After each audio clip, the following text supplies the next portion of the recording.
மற்றவர்களை நாங்கள் காப்பி அடிச்சு அறிவிக்க வேண்டிய அவசியமே இல்லை. ஏற்கனவே 2021 சட்டமன்ற பொதுத் தேர்தலின் போது முதல்ல தேர்தல் அறிக்கை வெளியிட்டது அதிமுக. எங்களுக்கு பிறகு 1 மணி நேரம் கழிச்சு தான் திமுக தேர்தல் அறிக்கை வெளியிட்டாங்க. அப்பொழுதே எங்களுடைய தேர்தல் அறிக்கையில இது இடம்பெற்றிருக்கு. இதுல நான் வேணா படிக்கிறேன். எங்களுடைய புத்தகம் என்ன உங்கள்கிட்ட காட்டிடுறோம். ஏன்னா இந்த அமைச்சரெல்லாம் வேணும் வேண்டிய திட்டமிட்டு ஒரு தவறான செய்தி சொல்லிட்டு வராங்க. இது எங்களுடைய அறிவிப்பு புத்தகம். அப்பவே வெளியிட்டோம். 2021ஆம் ஆண்டு அனைத்து இந்திய அண்ணா திராவிட முன்னேற்ற கழகத்தினுடைய தேர்தல் அறிவிப்புகள் இதை நாங்கள் கொடுத்திருக்கிறோம். பார்த்தீங்கன்னா 2வது அறிவிப்பு மகளிர் நலன் குலவிளக்கு திட்டம். சமூகத்தில் பொருளாதார சமநிலையை உருவாக்கிட குலவிளக்கு திட்டத்தின் மூலம் அனைத்து குடும்ப அட்டைதாரர்களுக்கும் ஒவ்வொரு மாதம் உதவித்தொகையாக 1500 வழங்கப்படும். இத்தொகை குடும்ப தலைவின் வங்கி கணக்கில் செலுத்தப்படும்.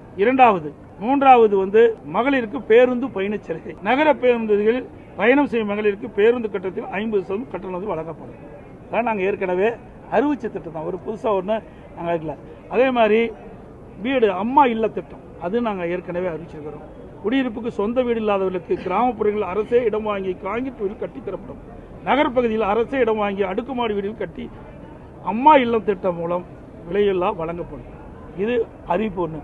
இதையெல்லாம் நாங்கள் ஏற்கனவே அனைத்து இந்திய அண்ணா திராவிட முன்னேற்ற கழகத்துடைய தேர்தல் அறிக்கையில் நாங்கள் அறிவிச்சிருக்கிறோம்.